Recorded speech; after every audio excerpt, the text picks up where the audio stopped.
Hi friends, ఒక గ్రామంలో ఒక వృద్ధుడు ఉండేవాడు. ఒకరోజు అతని దగ్గరికి 10-12 సంవత్సరాల గల అతని మనవడు వచ్చాడు. ఆ మనవడు వేరే ఊళ్ళో అతని తల్లిదండ్రులతో కలిసి ఉండేవాడు.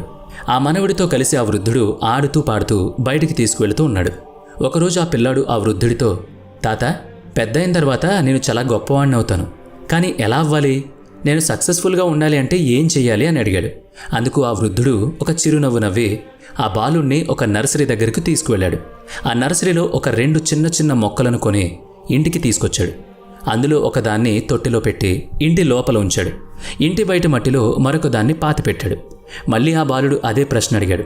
తాత, ఇందాక నేను జీవితంలో సక్సెస్ అవ్వాలంటే ఏం చేయాలి అని అడిగాను కదా, దానికి నువ్వు ఇంకా సమాధానం చెప్పలేదు, ఎందుకు అని అడిగాడు.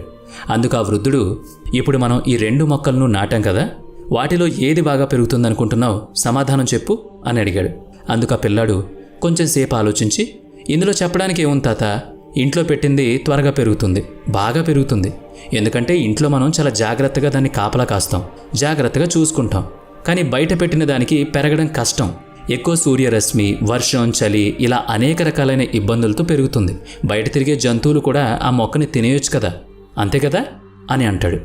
అందుకు సమాధానం ఏం చెప్పకుండా ఆ వృద్ధుడు మౌనంగా ఉన్నాడు. ఆ తర్వాత ఆ పిల్లాడు ఊరికి వెళ్ళిపోయాడు. 4 సంవత్సరాల తర్వాత మళ్ళీ ఆ పిల్లాడు ఆ వృద్ధుడు ఉండే గ్రామానికి రావడం జరిగింది.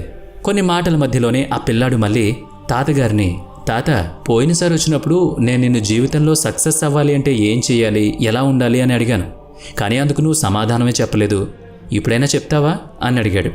అందుకు ఆ వృద్ధుడు, సరే చెప్తాను, కానీ ముందు నువ్వు పోయినసారి వచ్చినప్పుడు మనం నాటిన మొక్కలు ఎలా ఉన్నాయో చూసిన తర్వాత నీ ప్రశ్నకు సమాధానం చెప్తాను అని అంటాడు.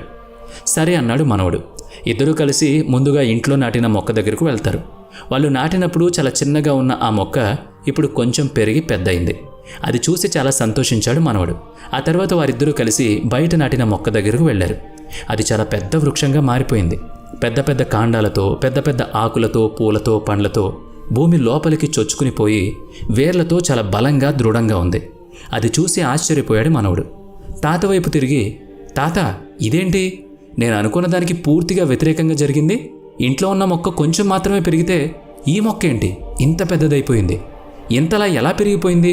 బయట జంతువుల వల్ల, ప్రకృతి వైపరీత్యాల వల్ల, లేదా ఎండ, వాన, చలి వీటన్నిటినీ తట్టుకుని ఎలా నిలబడగలిగింది అని అడిగాడు. అందుకు ఆ వృద్ధుడు, నేను నీకు ఇదే చెప్పాలి అనుకున్నాను. అన్ని కష్టాలను తట్టుకుని, అన్ని అవాంతరాలను ఎదిరించి ఈ మొక్క ఇంత పెద్దదైంది. రేపొద్దున ఎటువంటి అవాంతరాలు వచ్చినా, పెద్ద తుఫాను వచ్చినా చెక్కు చెదరకుండా నిలబడుతుంది.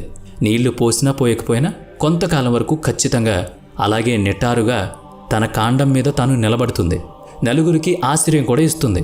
అలాగే మనిషి కూడా ప్రతి సమస్యని, ప్రతి అవాంతరాన్ని ఏదొచ్చినా కూడా ఎదిరించి తట్టుకుని నిలబడగలిగితే అతను సక్సెస్ అవుతాడు. నా వల్ల కాదు అని వదిలేస్తే ఏదీ అవ్వదు, ఎక్కడికక్కడే ఆగిపోతాడు. వచ్చే ప్రతి ఇబ్బందిని, కష్టాల్ని స్వీకరిస్తేనే తర్వాత వచ్చే ఆనందాన్ని హాయిగా, సంతోషంగా ఆస్వాదిస్తాడు. అలాగే తను నిబ్బరంగా ఉండగలిగినప్పుడే కదా నలుగురికి చెయ్యూత ఇవ్వగలడు, నలుగురికి దారి చూపించగలడు. అంతేకాని ఎంతసేపు నాకు అనుకూలంగా ఉన్న వాతావరణంలో మాత్రమే నేను ఉంటాను, ఇక్కడ మాత్రమే నేను పని చేస్తాను అని అనుకుంటే జీవితంలో ఎప్పుడూ ఎదగలేడు, ఎప్పుడూ సక్సెస్ అవ్వలేడు. ఇబ్బందులని, అవాంతరాలని అన్నిటినీ ఎదిరిస్తూ ముందుకు వెళ్తేనే జీవితంలో సక్సెస్ వస్తుంది అని ఆ తాత చెప్తాడు. అది విన్న మనవడు, అర్థమైంది తాత అంటాడు. తన తాత చెప్పిన మాటలు తన మదిలో నాటుకుపోయాయి. చూశారు కదా, కష్టాలు, కన్నీళ్లు, సమస్యలు, అవాంతరాలు, ఇబ్బందులు ఇవన్నీ అందరికీ ఉంటాయి. మనల్ని కష్టపెట్టడానికి ఉంటాయి. జీవితంలో ఎదగనివ్వకుండా మనల్ని ఆపేస్తాయి అనుకుంటారు చాలామంది. కానీ అవి మనల్ని గట్టిపరుస్తాయి. ఎటువంటి కష్టం వచ్చినా తట్టుకుని నిలబడేలా మనకి అవే శిక్షణనిస్తాయి. అప్పుడే మనిషి ఎదిగే కొద్దీ వాటన్నిటికీ అలవాటు పడతాడు. అలా అలవాటు పడిన మనిషి ఏ పని చేసినా అందులో సాధ్యాసాధ్యాలను ఆలోచించుకోగలుగుతాడు. ముందుగా వచ్చే అవాంతరాలను అర్థం చేసుకుని వాటన్నిటినీ ఎలా అధిగమించాలో ఆలోచిస్తాడు. అప్పుడే జీవితం సక్సెస్ఫుల్గా ఉంటుంది.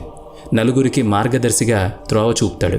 ముందే కష్టాలకు ఏడుస్తూ కూర్చుంటే ఇక ఎక్కడికి ముందుకు వెళ్ళలేడు, అక్కడే ఆగిపోతాడు. అందుకే ఏదొచ్చినా సరే తట్టుకుని నిలబడగలిగే శక్తి, ధైర్యం మనకు అలవాటు కావాలి. అప్పుడే సమస్యలన్నీ చాలా చిన్నవిగా కనిపిస్తాయి. వాటిని ఎదుర్కోగలం అన్న ధైర్యం వస్తుంది.